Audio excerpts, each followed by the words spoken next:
Allegedly, we're live. Yeah, try this again. Try number 2. Testing the text function. Yep. Well, it looks like we're online. Quit touching it. The only time this blows up is when Ian touches it. I'm going to shoot you.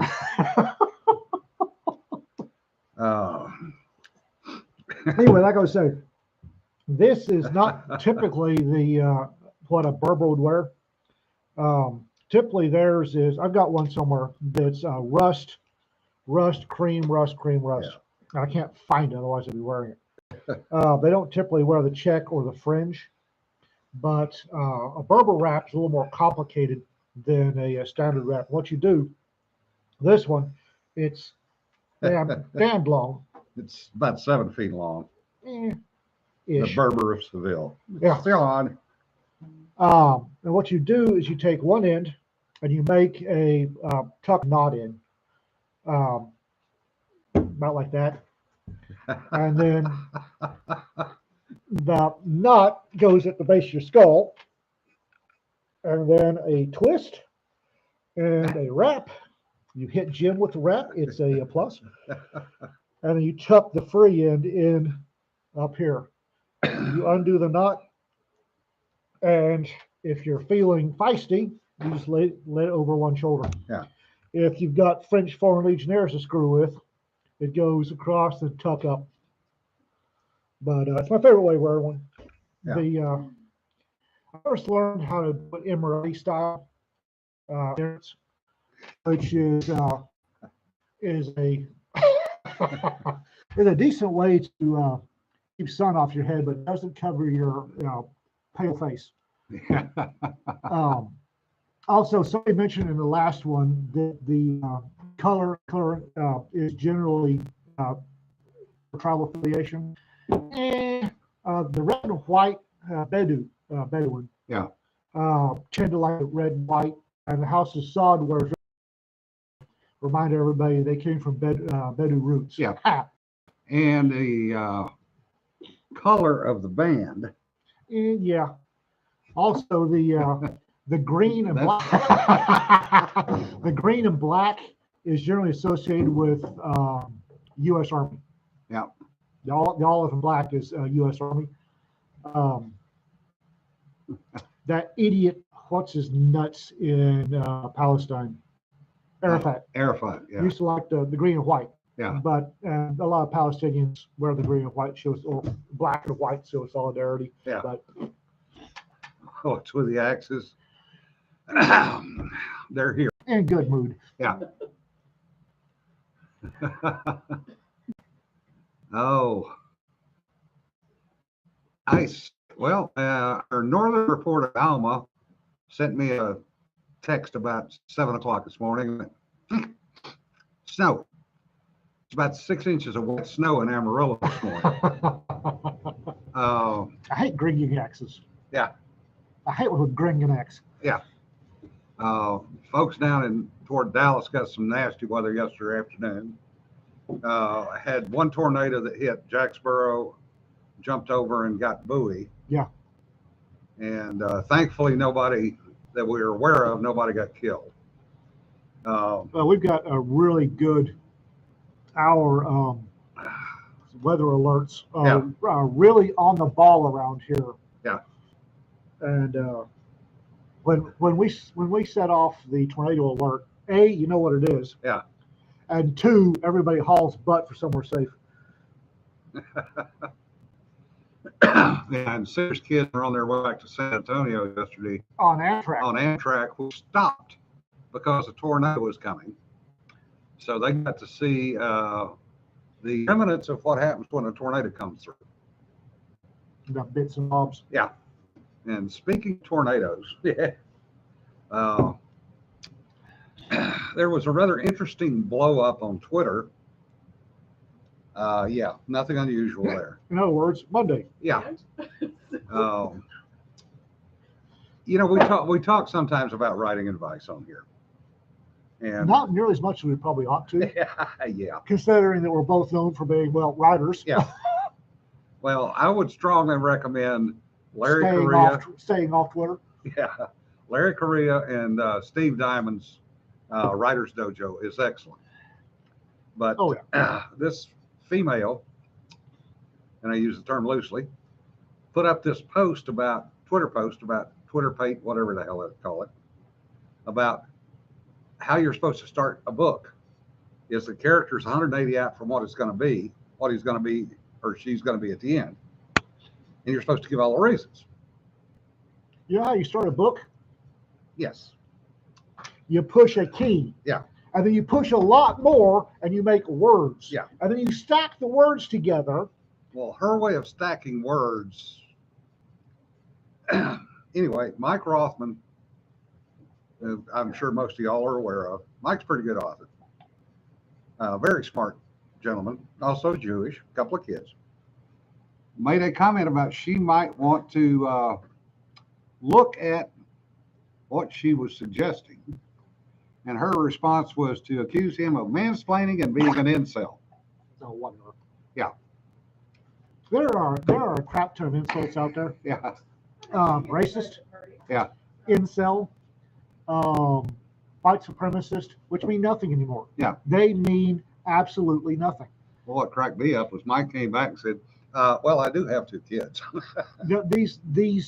These insults that are coming out, these accusations, I don't think they realize that these mean nothing. They've been so overused, they mean nothing anymore. Yep. And so it went a little bit strange. And of course, Larry had to jump in. Oh, God. That poor child. Larry jumped in. Yeah. You're toast. Yeah, first pour a drink. That's a good way to start. Not a bad way to start. We are doing the Haunted Library Anthology. God help us. And so I put that on Facebook last night. And how bad things blow up on you? Well, when Martin Shoemaker starts going, and welcome to my world. And widen the broadcast. Oh, for God's sake, really? Yeah. Stop helping! I don't know why you have such a problem with the idea of making money, Ian. Well, it's a benefit. Nobody's going to make anything. The library will make money. The place that keeps all your books. Yes. She's being reasonable again. Make her stop. Yeah. Somebody has to. So anyway, and I've had a number of other people comment /email /calls /Facebook about various stories they're working on. Of course they did. Please do. No, we need your story. Start writing. Yeah. Need to have you write the damn thing. Also, Dawn, write the damn thing. Yeah. Yes, we need your story, because the way this is blowing up, it's probably going to be 2 anthologies. And my cover artist texted me at 7 o'clock this morning, right after Alma. Really? And went, oh, saw your post. I'll do the cover. I said, well, I've already got a cover, but it looks like we're going to have enough stories for 2. She said, okay, I got the second book. What is it with the North Texas Troublemakers and double anthologies? Would somebody explain that to me? Yeah, I don't know. Everybody wants to play. She's not helping. I'm doing my job. And Larry Lambert chimed in this morning and says, yeah, I could do a scary ghost story. I'm not sure what that one's liable to be. And a certain wrap this Emirati style, but it's too damn big. Yeah. Certain individual, Baba Yaga. We're gonna wrap it Emirati style, but it's too big. If you need some extra time, Brennan, talk to me. What is it? What is it with the North Texas Troublemakers and double anthologies? I'm seriously. Because we're twice the fun. Well, we try to have fun with it. And I think one thing that contributes is we let people write what they want to write. Yeah. Well, a lot of anthologies, you're kind of buttonholed, like your anthology, you buttonhole people. It's a very big buttonhole, right about Malta. What genre? Don't care. Entertaining, right about Malta. We got some good stories with it. So, Yeah. Geez. I went through and did a initial looking for major problems, like somebody had the sun coming up at the wrong place, the wrong side of the island, um, and got a fairly significant war wrong. And so I went through and I was reading to fix the major issues. So it's basically a scan. Then I went back and started actually reading. Holy crap, we got some good stories. Yeah. Holy crap.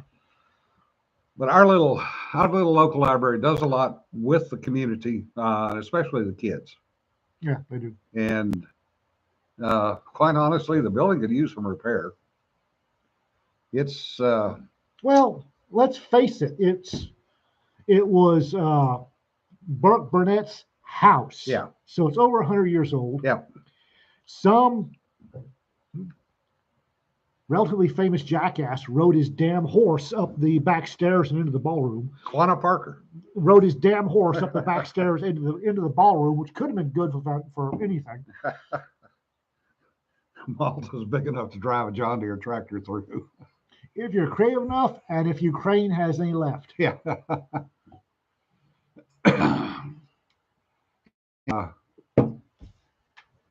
The thing is, they've hosted our little writers group. Basically, we started that, 5 years ago? We definitely spark plugged it. Yeah. Holy crap, did we spark plug it? Yeah. And when I've got I need to stop listening to that. Come to this rock group. It's tiny. Nothing's going to happen. Yeah. Stop giggling. And when we have a cartoonist and artist who is writing her first ever story for the haunted library. Yeah.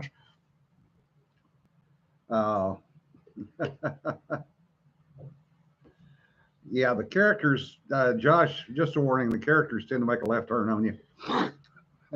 If a left turn's all they do, you're lucky. Yeah. But, everything's going to be donated. So, no, they need it. The only thing you'll get out of it is exposure. And what have we said about exposure on this Yeah. channel in the past, folks? Yeah. Yeah, exposure is what you die out. Well, in this case, exposure is good. Yeah.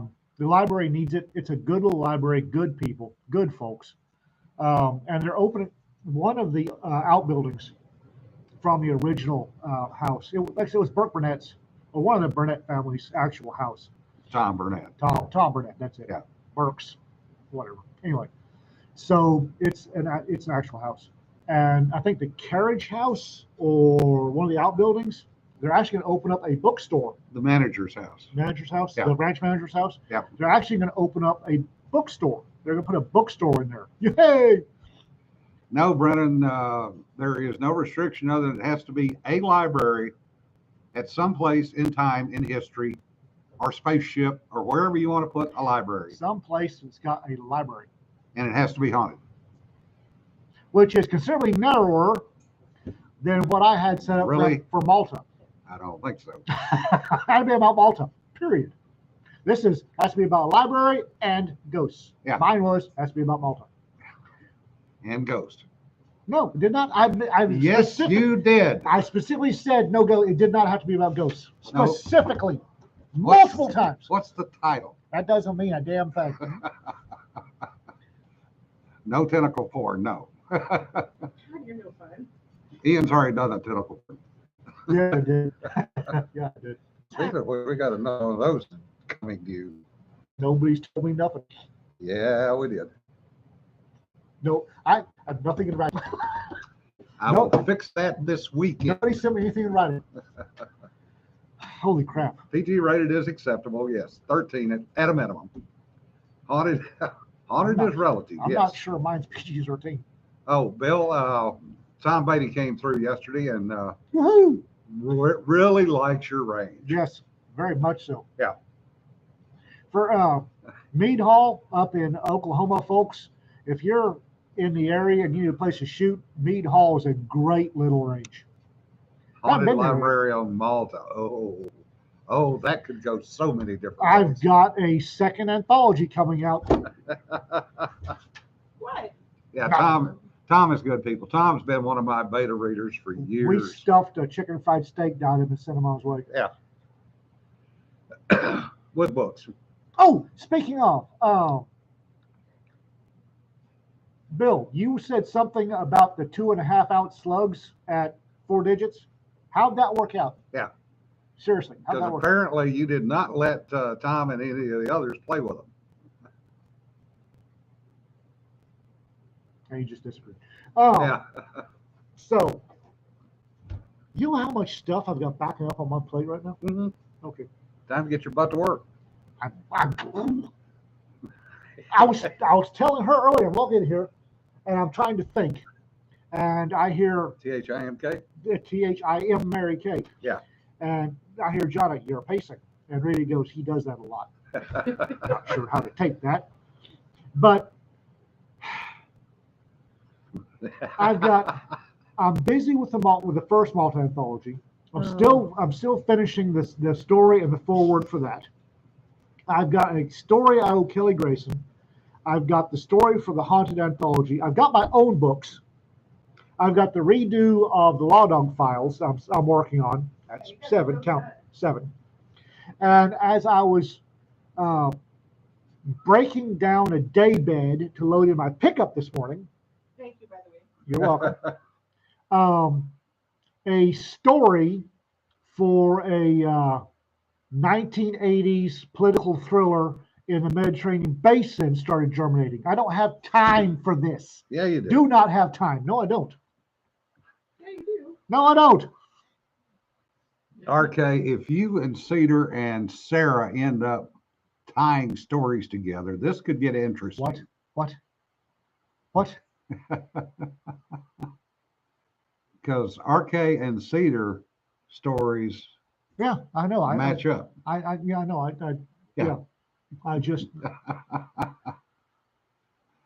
Well, Sarah actually used one of my characters in her story, so I haven't gotten that far yet. yeah. Retired. Rocco Records. Oh God, Jerry. Most of the people here probably do not know what Rocco Records were. Oh, okay.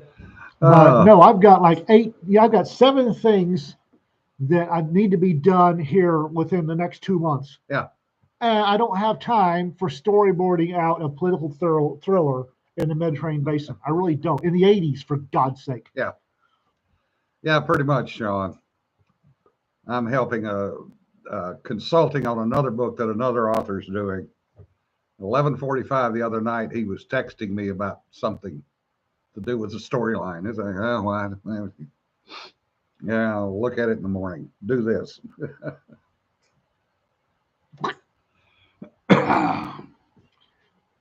Sanford said something on Facebook that I needed to respond to. I can't remember because I'm in front of people and I can't think. Ian Clancy. No, because I'm actually going to do stuff that actually works. My phone is on silent. Whose phone are you talking about, Cedar?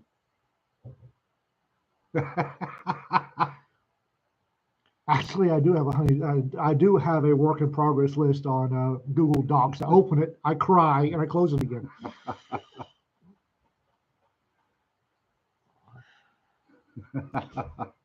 Simulators. Bill has got a simulator. Simulators are excellent training tools. Oh yeah. Once you have the basics. We have 20 people watching. Seriously? Yeah, that's Okay. down. Usually we're 25 or more. Okay. I love it when Ian doesn't pay attention to what's going on around him. If I do, I stop thinking, and then nobody wants to see that. I sit here doing the guppy. Yeah. Yeah, we see that often enough anyway. But good Lord, John. Seriously? We need boxes. And how? There are boxes and then there are boxes of boxes. Oh. We need boxes. We were running out.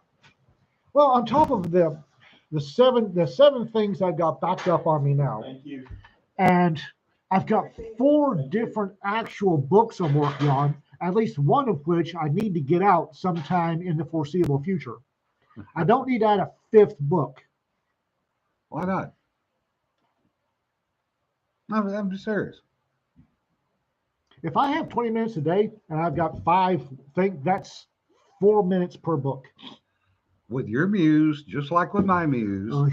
you're going to start on one, jump to the second, jump to the third. Well, the military science fiction had, the rural fantasy, which I should be working on, that I promised myself would be out by Christmas last year, which still isn't out yet.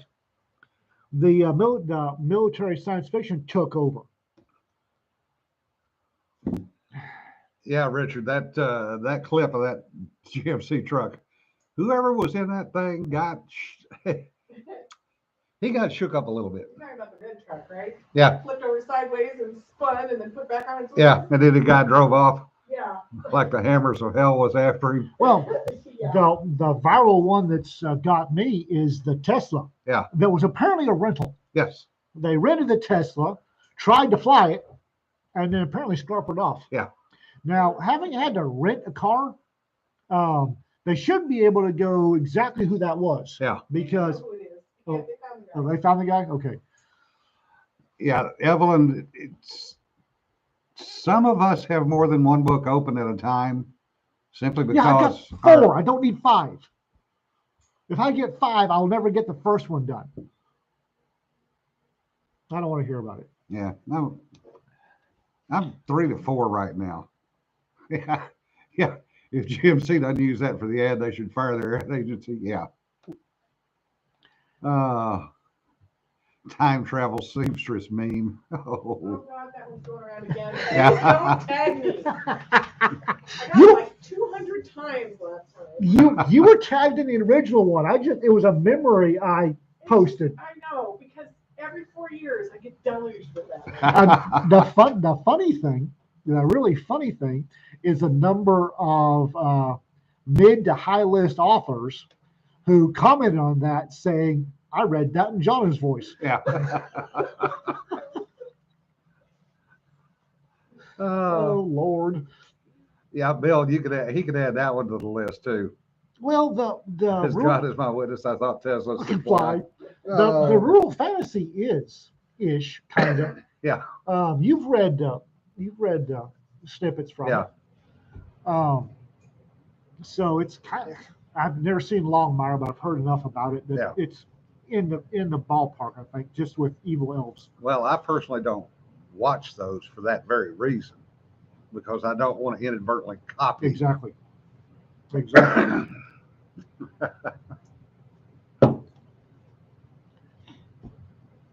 And that's I've never read or watched Longmire because I don't want, when somebody says, "I saw that Longmire." Well, that's nice. I haven't seen it. Yeah.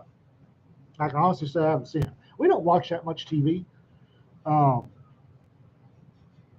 at all, especially these days when Larita's finishing up her master's and I'm attempting to write and creeping. Just it's frustrating because we're about to go into convention season. Starting the 1st of April is the very first convention of our convention season. Yeah. And when I say our, I'm talking about Rita and me. We're starting our first day of our convention season. And the thing about conventions is I've discovered I really like conventions. I've also discovered that 2 days at a convention means 3 to 4 days in the dark at home, not doing anything, not talking to anybody, not doing anything, which is going to cut into the writing because we've got a fairly We're going to be busy. sticky convention schedule coming up. Yeah. And considering that Rita and I both have a case of the ass at the airlines these days, we're going to be driving a lot of them. Driving time, it takes a big chunk out of. I know some people can write while they're driving, while there's even others driving. I can't. Martin Shoemaker goes on long drives and dictates while he's driving I'm sure he does. for 5 or 6 hours. baby, don't listen. Have you ridden with Rita before? Yes. Okay, the dictation will be full of a whole bunch of extraneous stuff. Yeah. And 4-letter words. And I could be doing. And thankfully, no gestures. I could be dictating this glorious scene, and in the middle of it will be this non sequitur about, oh, there's a turtle, Yeah. battle scene, swords, battles. There's a turtle. What? Yeah, Evelyn, you're exactly right. And No, you know, I'm kidding. I'm 70 this year, so I'm starting to feel it. Oh, I guess you are. Yes, I am. I guess you Jeez. are. It's not the older. I've discovered that.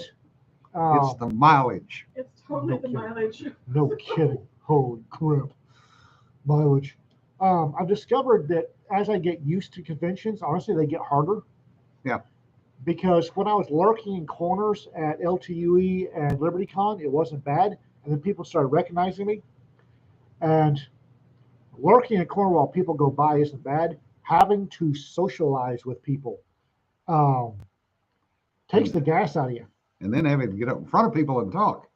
And having to socialize with folks, even though, I mean, Oh, thanks, RK. what? Jeez. She thought I was older.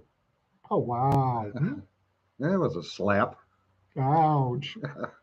Um, so, Yeah. where was I going? Oh, having to interact, especially with complete strangers, is really draining. Your gas tank drops quick, metaphorically speaking, drops quick. And from here to Chattanooga is a long drive. The last time we drove it, we did it in 2 days. We stopped off at Gunsmith Joe's in Montgomery. Shorter this time for me. Yeah. We stopped off at Gunsmith Joe's, and on the way back, I startled the hell out of Joe, who should have known better, because I'd been at LibertyCon, and that was the one where Ringo decided that he and I needed to swap stories. Damn. So we're on the way back, and I am exhausted, and I lay down on his couch in Alabama, and I was battle sleeping, fully aware of everything going on, and apparently snoring. And Rita was cooking, and she told Joe, very quietly, go get Ian, dinner's ready. And I just stood up. And apparently we damn near had to scrape him off the ceiling. Apparently mid snore, I just stood straight up. Yeah. Yeah, RK, other than one tour in the RAG teaching students, which turned out to be the Japanese, I never did another straight stick P3 tour. All of my other stuff was in a different world, shall we say. Yep, I did. And I didn't even know I was doing it. Battle sleeping is weird. I just set my body that, if something happens, stand up. And it did. And I was in that dream, that kind of shadowy area between actually being, I was fully aware of everything, but it was all shadowy. I just stood up and damn near had to scrape Joe off the ceiling. It was great. Sean, that's a damn good question. What question did he ask? He's got to go to Montana, whether to drive from Chattanooga or go to Ohio first. Does it make a difference? It's a pretty drive. Huh? It's a pretty drive. I've done it. Yeah, but which way? Yes. Oh. Sean, talk to Jonna about the recommendation. Yeah. I mean, Oh. the to and from Chattanooga go away. It's really lovely country. Yeah. My only recommendation is if you've got a gun in the car, stay the hell out of Illinois. Yeah. Just, Stay off the turnpikes because the trucks own the turnpikes. no kidding. Yeah, Oh. it's definitely a long drive. And that's the good and bad of getting older is, I made multiple cross-country drives in the military. My record was California to Florida in 2 days. That was a freaking long drive. But I was also 30 years younger. But, I didn't think anything about sideways with the horse. I didn't think anything about driving, 12, 14, 16 hours a day.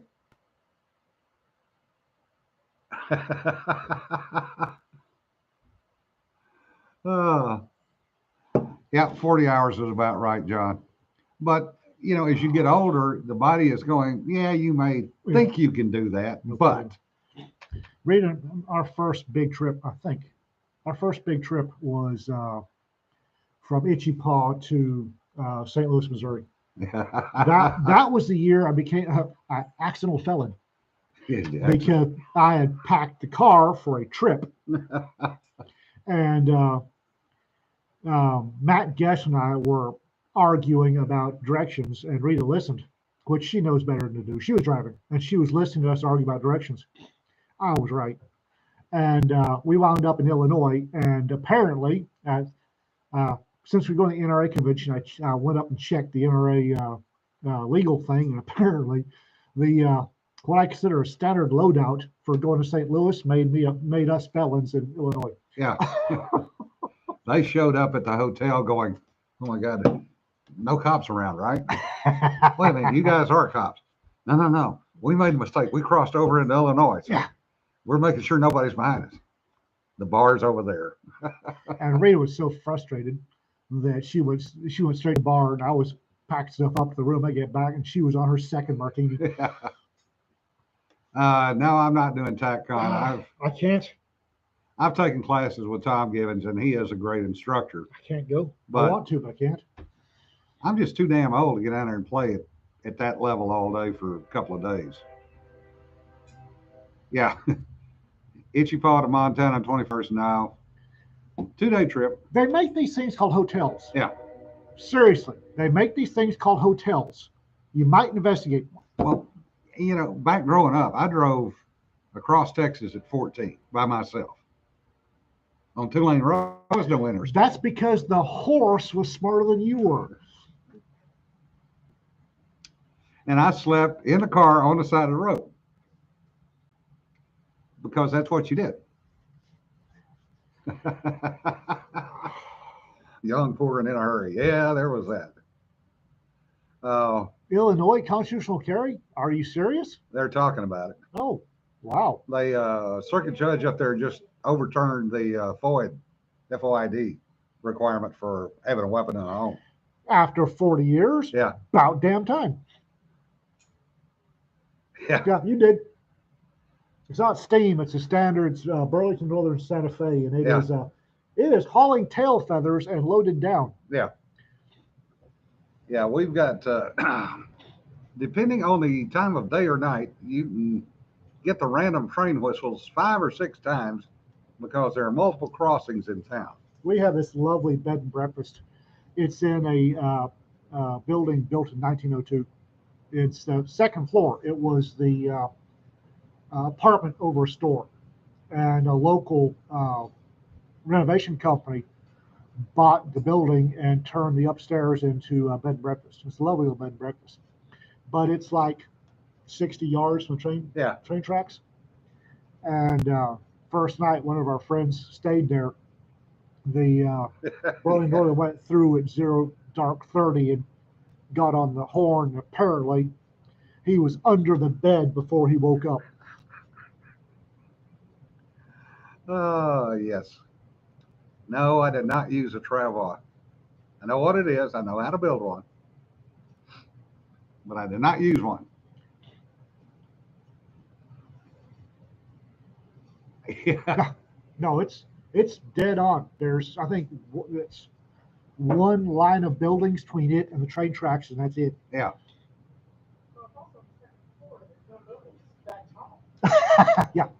Yeah. And the buildings between the bed and breakfast and the train tracks are only single story, so it's a straight shot. Yeah. Yeah, there are. Oh, if you're humping a Travois, that hurts, Cedar. But depending on where you were in Alaska, that was probably the only way to do anything. Yeah, Rafter, we heard about that. That sucks, to put it mildly. Oh, wow. Well, Andy, that's a good point. Growing up in Louisiana, Evelyn, Evelyn, OLD, Nora, FO, old NFO at gmail.com. it was flat and you were a teenager. Well, yeah. But the thing about trains, growing up in Louisiana where I did, my dad was the field gauger for Interstate Oil Pipeline for the state of Louisiana. So we had 40,000 gallon, 2 tanks, 40,000 gallons, 40,000 barrels of oil right next to the railroad track, which ran right by our house and which was right next to the pumping station. So I grew up listening to trains. But what Andy pointed out is the timing. Because train coming through the middle of the night, you adapt to that. You know it's coming. When you don't hear that train or you don't hear that whistle, it's like, what? What was that? Allegedly, there are trains in small towns that are responsible for children. Oh, yeah. Evelyn, by the way, since you write, the multi-anthology part 2 Yeah. is accepting stories. It's on my Law Dog Facebook page, all the information. Please do. Yeah. Yeah. And of course, then 20 plus years in the military, sleeping on air bases with jet engines everywhere. Of course, I'm now 3/4 deaf, and yeah. One of the things that drives Rita nuts is I can fall asleep at the drop of a hat. Yeah. And sleep through anything. I honestly, after doing so many convoys, I get in a car that I'm not operating and start driving, I automatically go to sleep. Evelyn, you've got plenty of time to do some research, like everybody else. Some of us didn't have to do that much research. I'm surprised nobody's tried that, Richard. Suing the railroad for child support. Like I'm 34. Seriously? 2. Volume 1, Volume 2. That's it. Yeah, DW. It's all about what you get used to and become an acceptable noise cycle to you, or lack of a noise cycle in your case. But yeah, you can sleep through everything. Don't worry about Jonathan. He still owes me a story, by the way. Yeah. And Mike still owes me a story. Yeah. I need to prod both of them. In my dreams for what? Oh, volume 34? Ha, no. Yeah. No. Oh, yeah. Thunder, artillery, tank booms, big difference. Trust me. Who stole my story?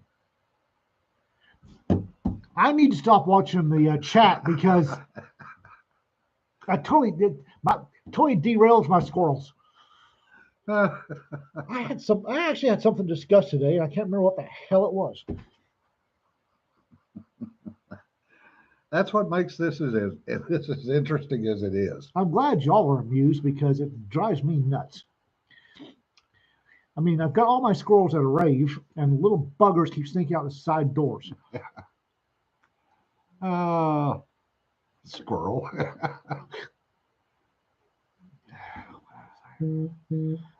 Bill, Cedar's doing the hunting anthology. Have at it. Yeah.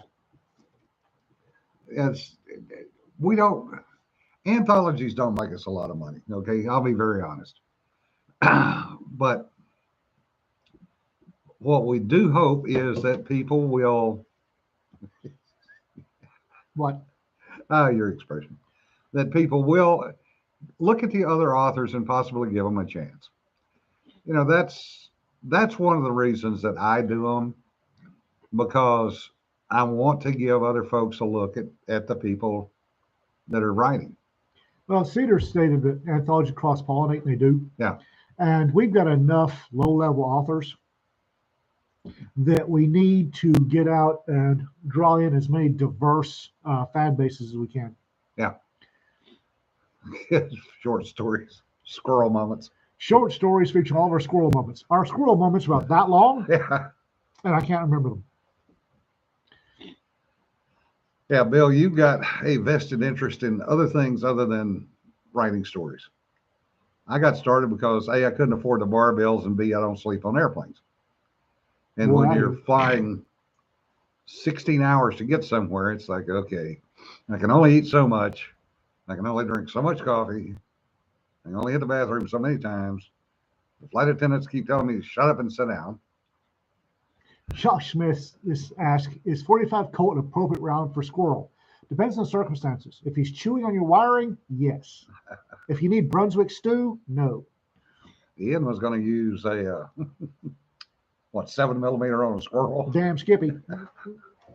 No, that was a field mouse. Yeah. Because that was the only thing out there. Because Rupert hadn't showed up with his, that little pedophile bastard, hadn't showed up with his kitties yet. And the only thing I saw was a field mouse giving me the finger as it scurried through the underbrush. And making noise. How the hell are those little son of bitches noisier than a full-size deer? I don't That's know. what I want to know. Well, armadillos are the same way. Yeah.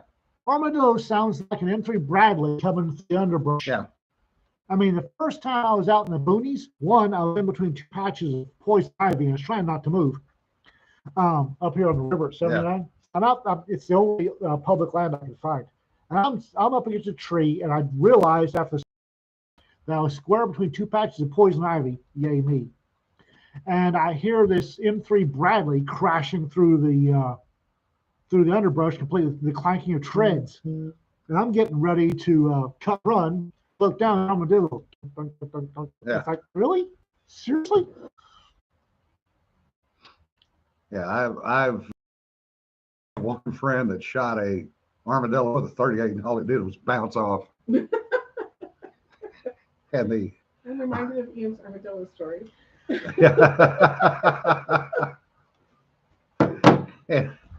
and the armadillo, he said the armadillo looked around at him, hissed, and then waddled off. And he's sitting there looking at his gun going, the hell?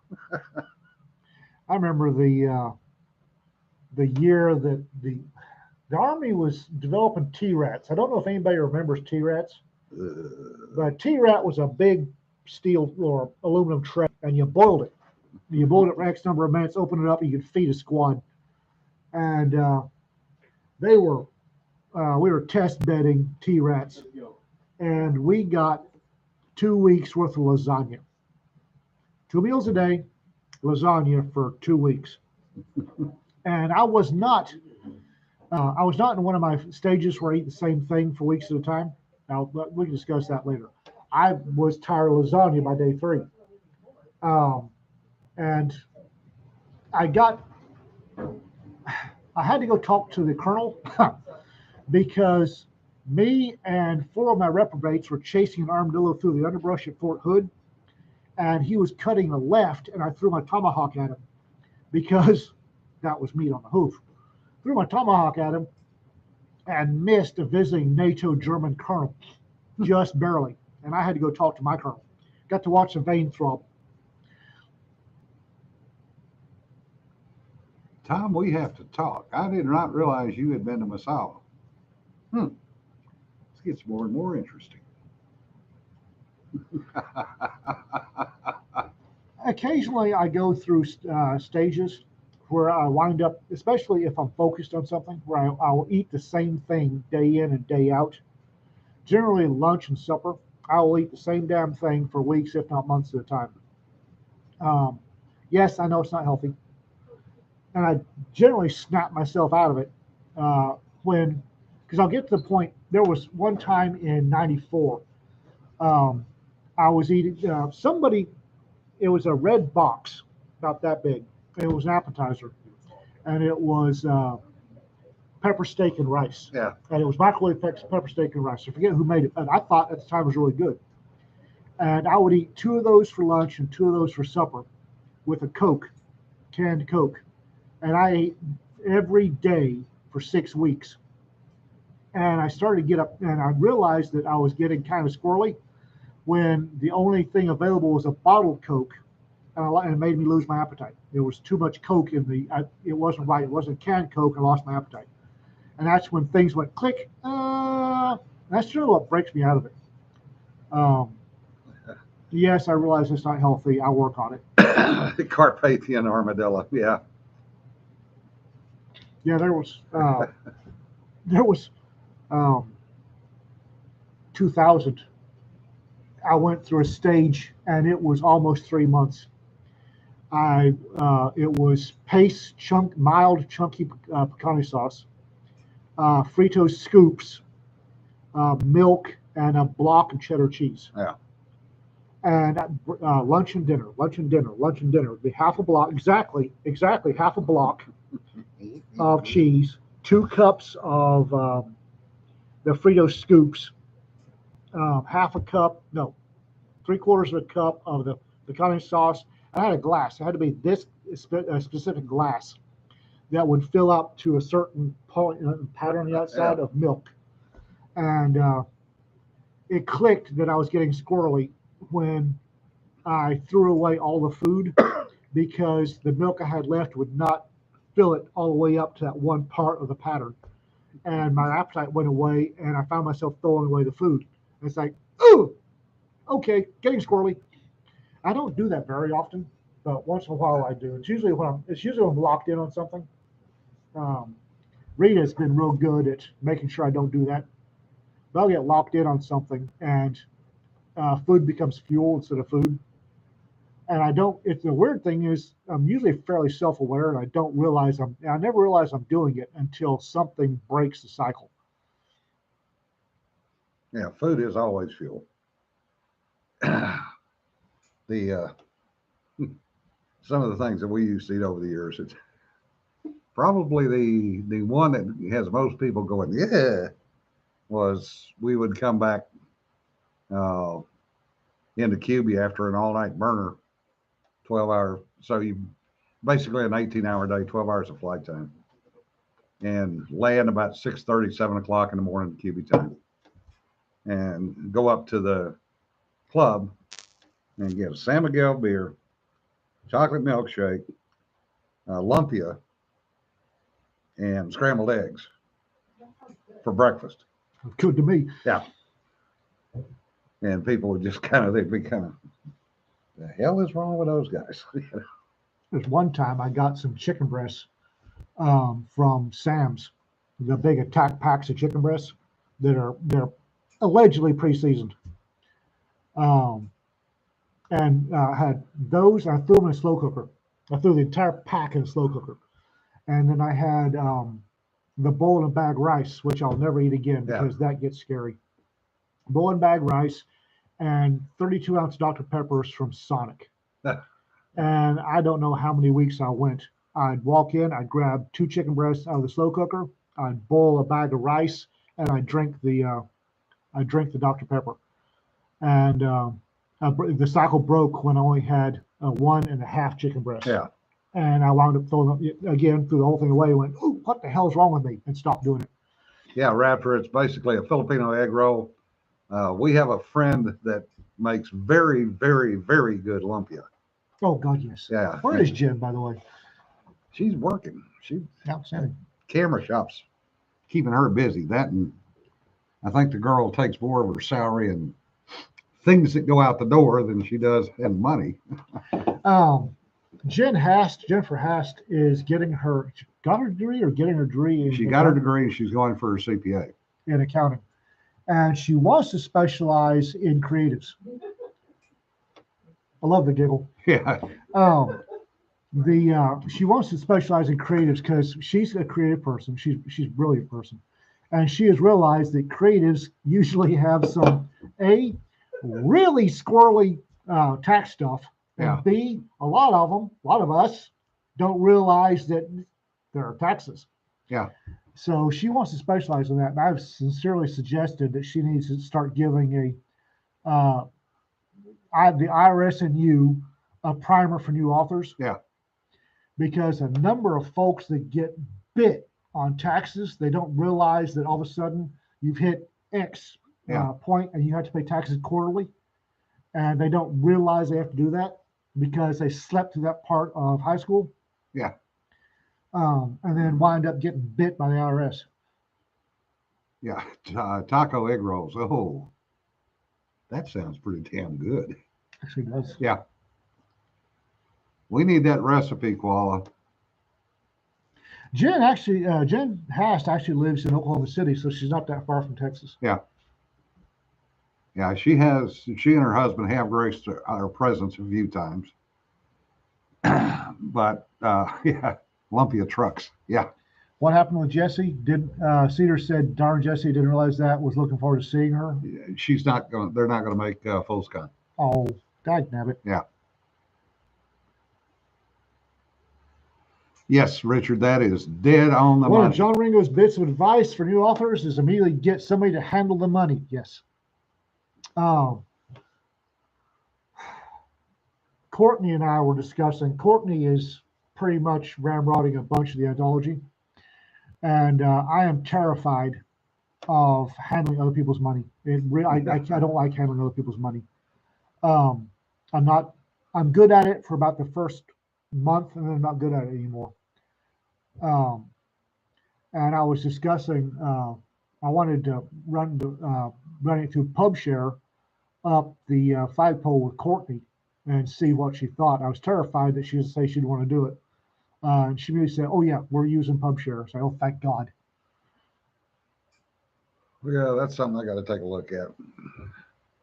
Because I do have to do that for every quarter payout. Yep. Well, the thing with PubShare is not only do they handle all the money for you, but they handle the tax stuff. Yep. Blueberry cheesecake egg roll. No. No. I mean, but it's in the egg roll thing. Yeah, and Dawn and Jennifer. Jennifer is also an amazing singer. She's a hell of a singer. Yeah. Her ADHD squirrel is probably only slightly less than everybody else's. She frequently has 40 things going at once. Yeah. And she manages to juggle them all. Somehow. Now, Jennifer is another soprano. Soprano. I think her original, if I'm not mistaken, she took musical theater. Yeah. She's a hell of a singer. Yeah. If y'all have heard the March of the Puppies, done the Yes. tune of March of Cambridge, Jen's the singer. Yeah. Jen's the one sang that. And then she and Rita's operatically trained, so holy gods. But Jen and Rita and Christina, who's also a trained singer, were doing a 3-part harmony at somewhere where we were at, and shut down an entire auditorium just to stop and listen. And I couldn't hear a damn word they were saying. I know, it sucks. And the problem is that Alma, who is our northern reporter, is also a trained operatic singer. She is? Yeah. I didn't know that. And she is in numerous professional choirs, which is why she's not going to be here. Because they have a choir thing for Easter. When Rita cuts loose, she did an opera when we were at St. Louis, out in the street, trying to find a restaurant that we were assured was right there. You can't miss it. Lies. She was feeling good and cut loose with some famous operatic thing, something about the Night Queen or something. And she cut loose and was vibrating the windows on the skyscraper across the street. And people in trucks and cars going by were honking and screaming. And she took a bow. It's like, oh, wow. Yeah, Sean, the key to juggling, especially in the world that you're in, like Don't think about it. Don't think about it. Well, no, you have a list of priorities. and you go down the list. That's the way you juggle. You know, Yeah, you because, just don't think about it. If you think about it, you start dropping balls. yeah, that's why you write the shit down. That's thinking about it. You write the shit down. That's like thinking your way when you're doing work. If you're doing a shoot house and you're thinking about it, you are way behind power curve. Yeah. And that's Yeah. Again, I'm squirrely, and I think of everything of things in the mode of doing work. And like I said, if you're going through a shoot house at speed and you're thinking about it, you're way behind the power curve. Yeah, exactly, DW. Which ones are rubber, which ones are glass? Make sure you know which one's going to bounce. Yes. The fun times that we have. No kidding. Yeah, Evelyn, that's actually a very good idea. It's the bullet journal. The hell's a bullet journal? It's where you write bullets of what's going on. Oh. And some people do that. Some people do the check blocks. I had heard bullet and journal, and my mind went a whole squirrely way. Whole squirrely way. The bottom line, though, Sean, is you got to figure out what's going to work for you.